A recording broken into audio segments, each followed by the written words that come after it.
ಹೊಡೆಯೋಷ್ಟು ಶಕ್ತಿ ಇದ್ರು, ಹೊಡೆಯೋಷ್ಟು ಕೋಪ ಇದ್ರು, ಹೊಡೆಯೋಷ್ಟು ಬಲ ಇದ್ರು, ತಿರುಗಿಸ್ ಹೊಡೆಯೋ ಗೊತ್ತಿದ್ರು, ಜೀವನದಲ್ಲಿ ಎಲ್ಲ ತಡ್ಕೊಂಡು ನಿಂತಿರ್ತೀವಿ ಗೊತ್ತಾ?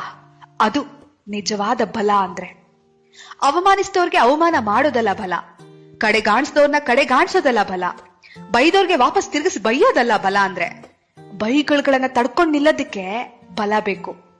ಕೈ ಎತ್ತಿ ಹೊಡೆಯೋ ಕೈ ನಿನ್ನದಾದ್ರೆ ನನ್ ಕೈ ಏನ್ ಕೈಯಲ್ವಾ?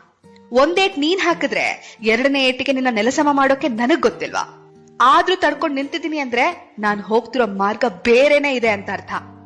ಸೈಲೆಂಟ್ ಆಗಿದ್ದೀನಿ ಅಂದ್ರೆ ನಾನು ನಿನ್ನ ಗಮನಿಸಿಲ್ಲ ಅಂತಲ್ಲ, ಉತ್ತರ ಕೊಡೋ ಸಮಯ ಇದಲ್ಲ ಅಂತ.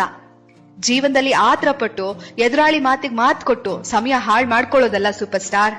ತಾಳ್ಮೆಯಿಂದ ಇದ್ದು ಈ ಸಮಯನ ಗೆಲ್ಲೋದಿದೆಯಲ್ಲ, ಇದು ಬಲ, ಇದು ಗೆಲುವು ಅಂದ್ರೆ. ಬೊಗಳೋ ನಾಯಿ ಯಾವತ್ತೂ ಕಚ್ಚಲ್ಲ. ನೀನ್ ಮುಂದಕ್ಕೆ ಹೋಗ್ತಾ ಇರು, ನಿನ್ನ ಸಾಧನೆನೆ ಎಲ್ಲರಿಗೂ ಉತ್ತರ ಕೊಡುತ್ತೆ ಒಂದು ದಿನ.